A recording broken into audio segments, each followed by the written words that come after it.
Etazonia ny mpamatsy vola lehibe indrindra ny Madagasikara mikasika ny fanjarian-tsakafo. Hatramin'ny taona 2024, efa mihoatra ny 7.7 tapitrisa dolara ny fanampina nomen'ny governemanta Amerikanina amin'ny alalan'ny USAID ho fanampina ny any atsimo. Nambaran'ny sampandraran'ny firenena mikambana momba ny sakafo na ny PAM fa mahery ny 1.2 tapitrisa ny olona tratra ny tsy fanjarian-tsakafo amin'izao eto Madagasikara. Ary ahiny hiakatra hatramin'ny 2 tapitrisa izany ny volana martsa 2024. Mbola kely dia kely anefa ny fanampina voaray any amin'ny distrika sasany. However, humanitarian assistance remains scarce in na izany azy, zara raha misy ny fanampina any amin'ireo distrika sasany ka mety hihena na hatsahatra mihitsy aza ny fanampina ho an'ny fotrom-piarahamonina sasany.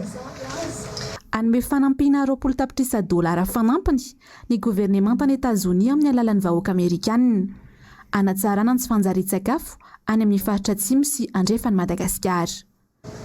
And today we are here to announce an additional 20 million in food security funding.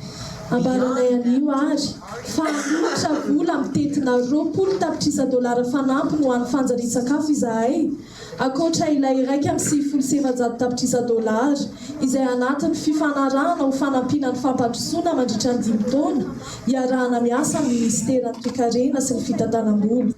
Of this, 10 million will provide emergency assistance through Ny 10 tapitrisa dolara amin'io dia ho fanampina amehana amin'ny alalam-biron USAID miandraikitra ny fanampina maha-olona ary 10 tapitrisa dolara kosa no hanohanana ny fandaharana asan'ny USAID Madagasikara momba ny tetikasa fanjarian-tsakafo sy ny fahafa-miatrika.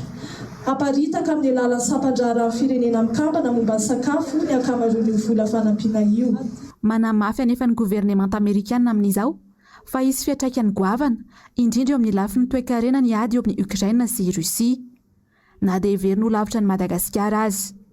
Ukraine rahateo no mpamatsy sakafo be indrindra ny sampandraran'ny firenena mikambana momba ny sakafo.